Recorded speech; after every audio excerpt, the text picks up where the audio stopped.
For those of you that haven't met me yet, I wanted to take a quick minute and introduce myself. I am Jennifer Tamborski. I am your guide to this crazy world we call marketing. I'm a digital marketing strategist and an NLP master coach and trainer. And I really have a passion for helping business owners like you grow your business. I'm also a mom of three practically grown kids and a wife, so I really get the struggles of trying to balance work and life and just the struggles that entrepreneurship really throws at it. For over a decade, I ran a multi-six-figure digital marketing agency. It gave me a front row seat to the ups and downs and curveballs that marketing throws our way.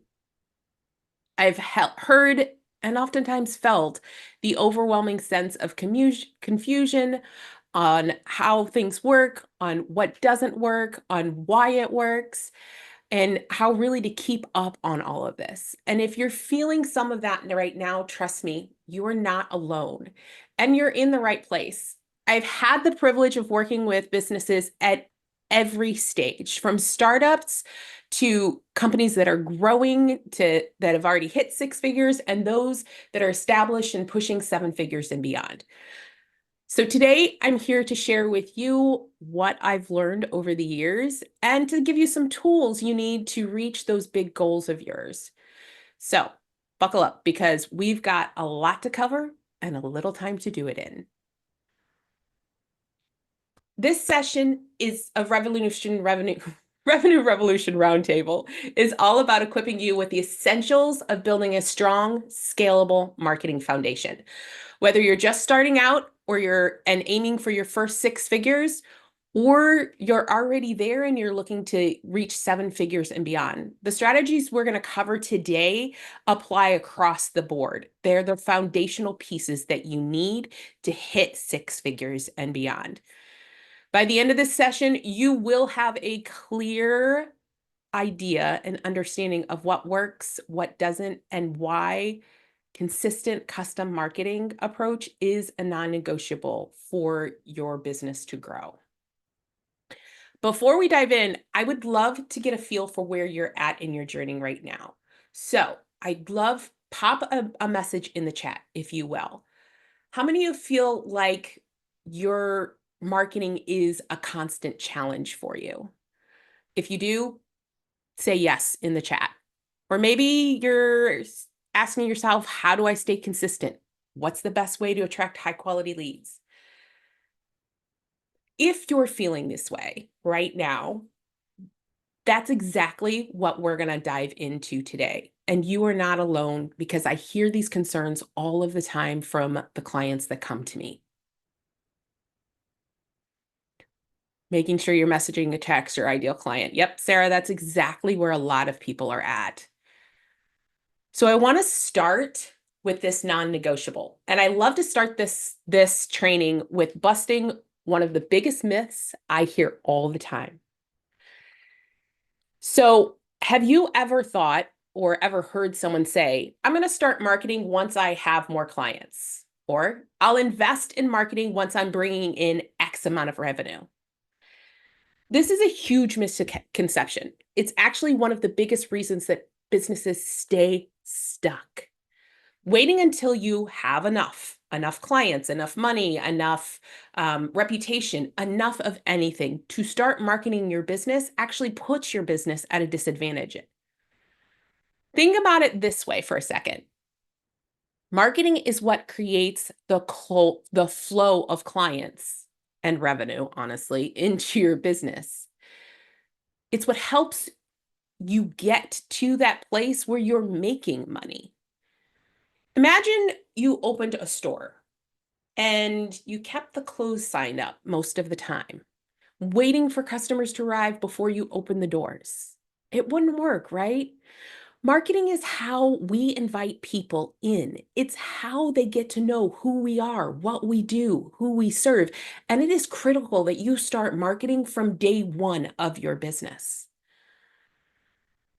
Another reality of marketing that can feel challenging is that it's not always instant.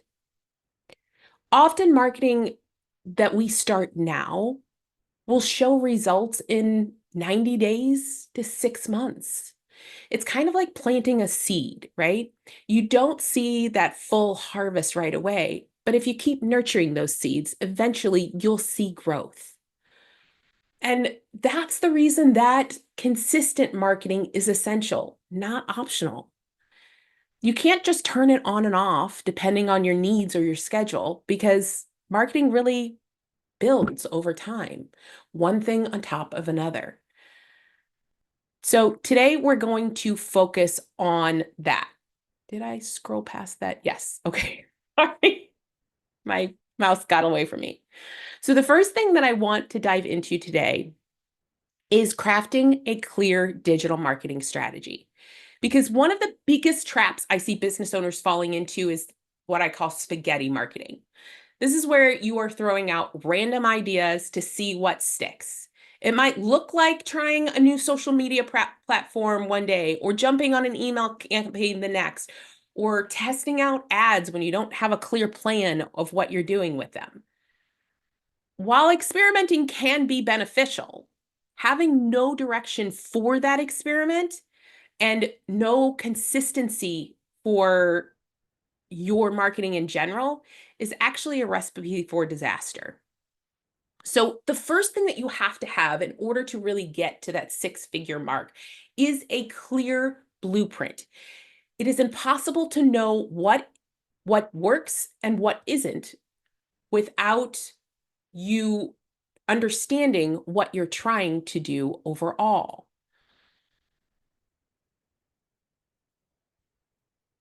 Our next step in this is really understanding your ideal clients. I get it. Everybody says they understand their ideal clients, and yet most don't. One of the most crucial pieces in building a successful marketing strategy is knowing your ideal client inside and out. And I mean, know them better than anybody else has ever known them. I also understand that a lot of service-based business owners, whether you're a coach, a consultant, a VA, and sometimes product-based business owners, want to help everybody and anybody. And the reality is when you try to do that, nobody hears you. So being able to understand your ideal client to a very deep level is essential when you are looking to create marketing that is effective. To really connect with them on a level that reaches them deeper inside, because there's so much noise out there, right? We all know this. And when your message is done in a way that speaks directly into that person, they can hear you, they can see you, they can connect with you. And that is what's going to draw them into your world overall. So making sure that you understand them at a deep level will help you to create messaging that resonates. And that messaging is what takes them to that next step. So I always like to make sure that you guys are getting practical information and practical action steps out of this. So one of the things I want you to do is to do a quick exercise. Take a moment and write down one major challenge your ideal client is facing right now. This could be anything from that's top of mind for them. What is that one thing that is causing them frustration, that is keeping them up at night? Don't worry about making this perfect. Just jot down what you think they're struggling with most.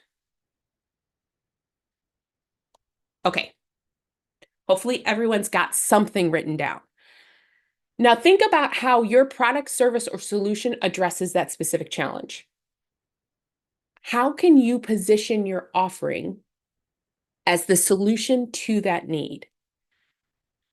This exercise can help you start to build a solution-based offer that speaks directly to your ideal clients. By focusing on their challenges right now, you're better able to position yourself as the answer to the problem. And you're far more likely to connect with them and motivate them to take action. Once you know who you're talking to, once you can define that message that they need to hear from you, it's time to build out content that converts. Having a solid content and visibility strategy is like having that secret sauce for your marketing.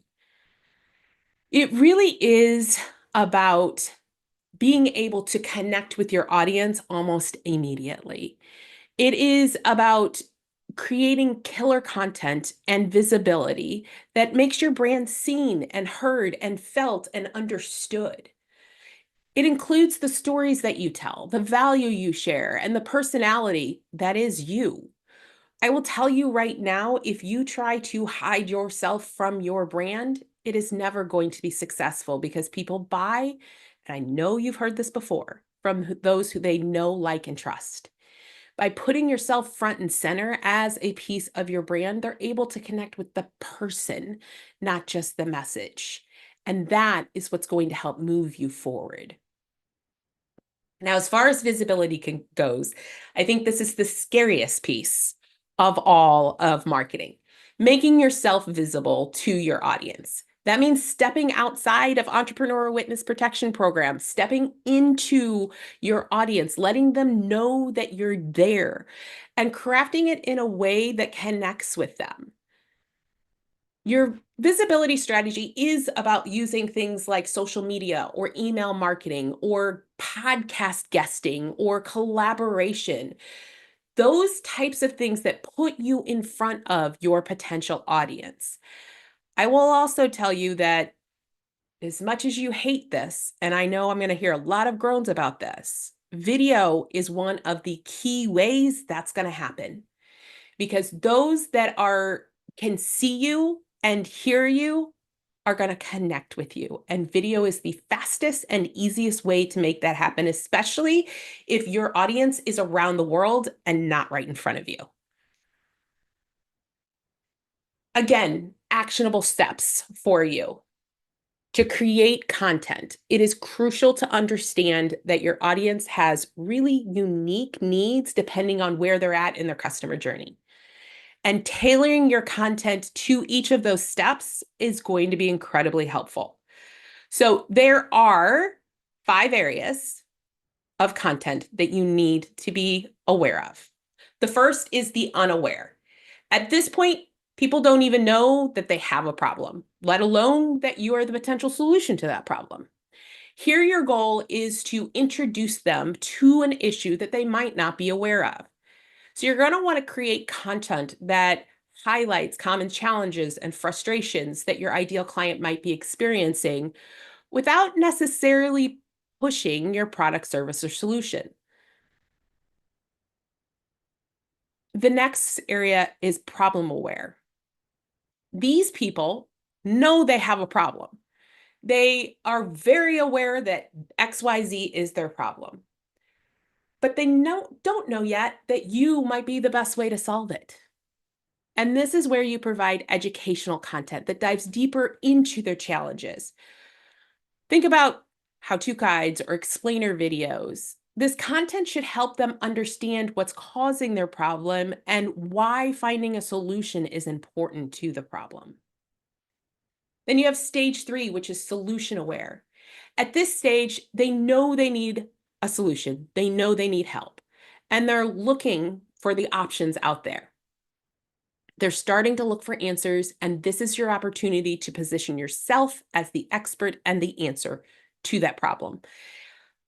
Content around here is things like case studies or in-depth guides, webinars, those kind of things that the people that are looking for an answer are going to go to. And they're going to start seeing you as the right person to help them guide them through whatever that problem is. The next step is the product aware. Now they're aware of who you are, of their problem, of the solution that's available to them. And this is where content like testimonials or Q&A sessions come into play. It addresses their specific questions. It shares customer success stories and shows them why your solution is effective and trustworthy. Here you're moving them from thinking about it to almost there, which takes us to our last step, which is the most aware of your audience. They are primed and ready to buy. This is where you use content that's actually going to push them to buy. Things like limited time offers or personalized emails or direct calls to actions that will move the needle and make them actually want to purchase from you. This is your opportunity to make it easy and compelling for them to actually purchase from you. Really understanding the types of content that you need to create and actually creating them for all of those levels is what makes people on social media able to convert their clients without sales calls or convert them in the DM or have people come buy from their sales page immediately. Being able to really create content in a way that speaks to your audience and brings them through that journey helps to make sales easier. The next piece is your lead generation strategy. Now, I've done several trainings of Revolution Revenue Roundtable of creating lead magnets and how to do that. Your lead generation strategy is essential because just because people know you're there doesn't really mean that they're ready to buy from you immediately. A top-notch lead generation strategy is your ticket to consistent growth in your business. Without it, let's face it, your business is basically hoping for the best. And with it, you're setting yourself up for consistent flow of potential clients. Leads may not be ready to buy from you immediately. They may be in different positions in that customer journey that we just spoke about. But having them in each of those spots allows you to then nurture them and take them to that next level. So creating a solid lead generation strategy, it's like creating a master recipe for business success. So there's 3 essential tips when it comes to your lead generation strategy. First, map out your customer journey.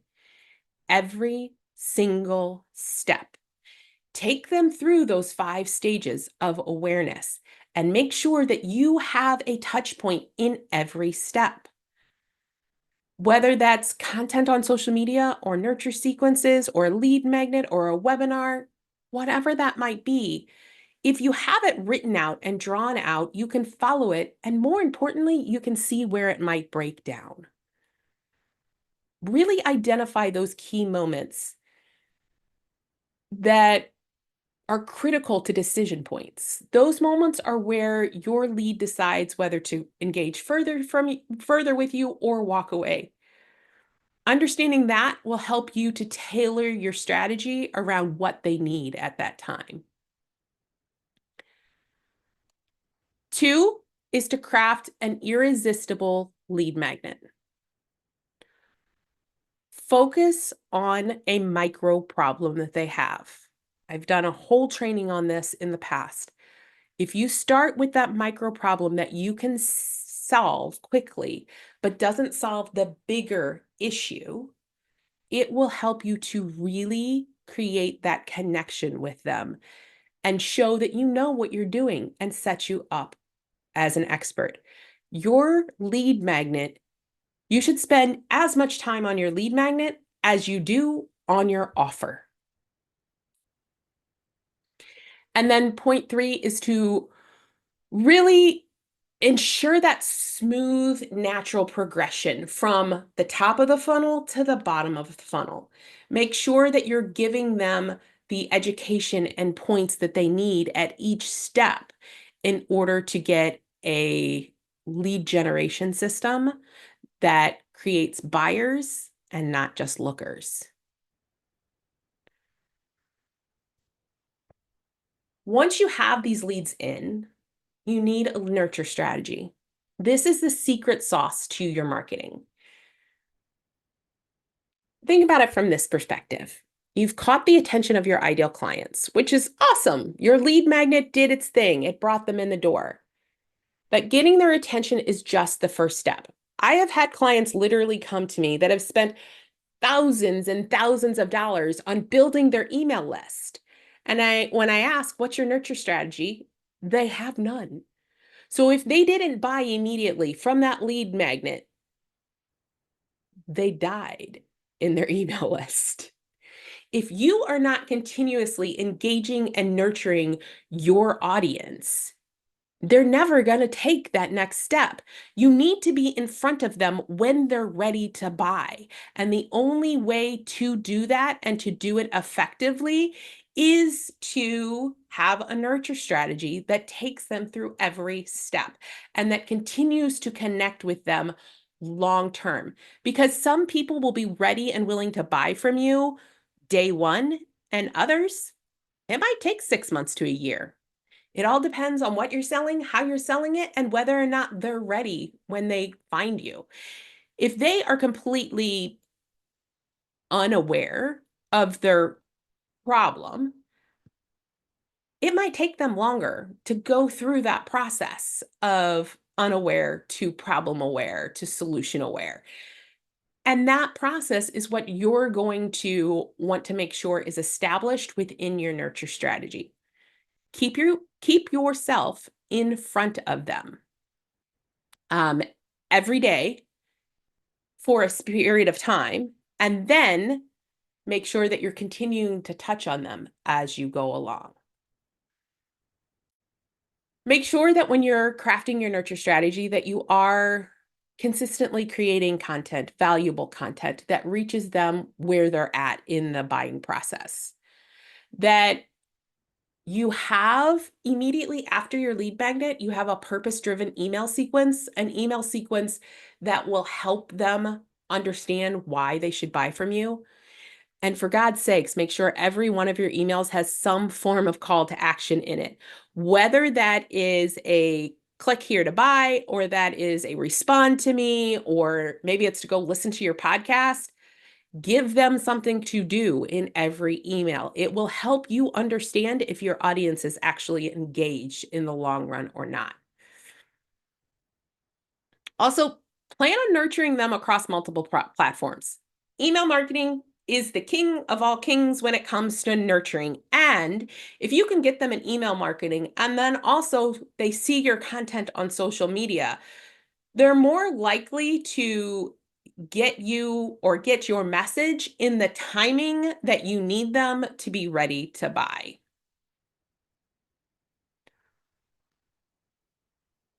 Have a rock solid conversion strategy. A conversion strategy is what is going to take your buyers from someone who likes what you say and like what you do to they are ready to buy. Think of your conversion strategy. This is your buying strategy. This is how you're going to get people to buy from you. Think of it like the crescendo of your marketing. It's the very end. It's the pinnacle. It's why we're all marketing our business to begin with. It's the moment where everything you've done to attract and nurture your audience comes together and creates this irresistible need for your audience to buy from you. Without this final step, oftentimes your leads are again floating in that nebulous space. So your lead generation and nurturing efforts go nowhere. I'm going to tell you a little secret that one of my clients actually thought was this amazing piece of information. I don't really think it's a secret. I thought everybody knew it, but since they don't, if you don't tell somebody what to do, they will do nothing. So if you are not asking for the sale, if you are not inviting them in to purchase from you, the likelihood that they're going to buy from you decreases by 80%. You must give them a reason to buy from you and also ask them to buy from you. That is the biggest mistake a lot of people make in their marketing and their conversion strategy. First, they don't have a conversion strategy, but the bigger piece of that is that they don't ask for the sale in the process, which means they leave their buyers struggling to figure out how to buy from you. So if it's not easy and convenient for them to do something right then and there, they are much less likely to actually do the thing that you're asking them to do without you asking them to do that. Okay, your budget. I literally just recorded a podcast about knowing your numbers. This happened to be your financials. And this is exactly where your budget comes in. Your budget is like a roadmap for you. It's kind of like, think about you're going on a road trip. You've got the car, you've got the destination, but without a budget, do you have gas, snacks, the occasional detour?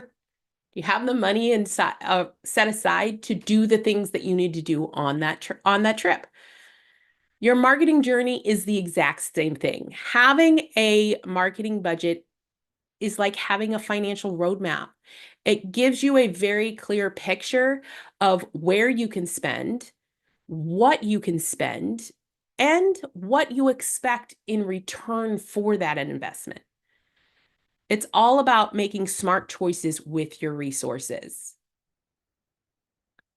But here's the kicker. A marketing budget isn't just about keeping tabs on your spending. It's also a strategic tool that aligns with your financial goals of your marketing. It forces you to prioritize and focus on what really moves the needle for your business. I am all about the numbers when it comes to marketing, budget included. Making decisions based on actual hard numbers removes the emotion in your marketing, which then makes it so that you're able to make intelligent decisions and not emotion-based ones. With a budget, you can really hone in on those high impact strategies that drive growth rather than trying to spread yourself thin doing everything. So to start with your budget, again, actionable strategies here. First, determine how much you can spend on your marketing. Now, there's a couple of different ways we go about this, but a common rule of thumb in allocating your marketing budget is to spend a percentage of your revenue on marketing. For well-established businesses, often their marketing is somewhere around 5 to 10% of their gross revenue. However, for those businesses that are ramping up, they're scaling, they're wanting to get to the next level, sometimes that can go up to anywhere from 10 to 30%. And I get it, that's a big range. And it all depends on factors like what your industry is, who your competition is, how aggressive your growth goals are, what types of marketing you want to establish. There are a lot of options when it comes to your marketing, but being very aware of the amount you're able to spend is going to help you to really create a budget that's realistic. Also, when you're looking at your budget, start with your sales goals and work backwards. For example, if you want to generate an additional 6 figures, $100,000 in sales, and you know that each customer brings about $1,000, you need 100 new customers. If your conversion rates from leads to customers is 10%, you need 1,000 leads. Now calculate the cost to acquire those leads based on your past marketing data. And if you don't know that, that's something that we can figure out over time. But if it costs $10 per lead to get those 1,000 people, you're looking at $10,000 in marketing spend to hit your sales goals.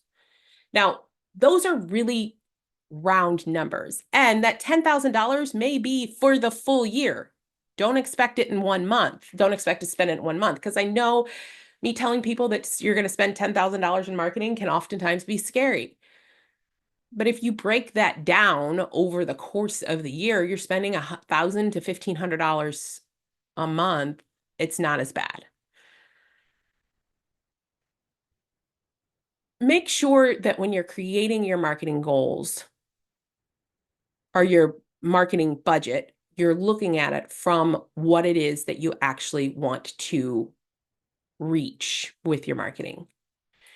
And then also allocate a small portion to testing, because when you have a new idea, it's great to test it out, and you might need some money to do that.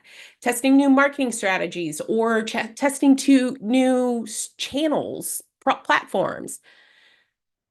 Marketing changes and evolves rapidly, especially in the digital marketing space. So what worked last year may not yield the same results, and you might want a little extra to set aside just for that.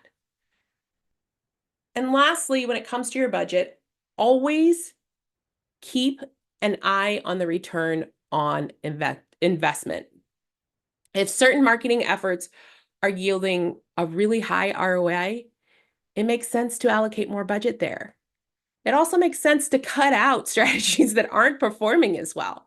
It's why I always come at this from a perspective of numbers.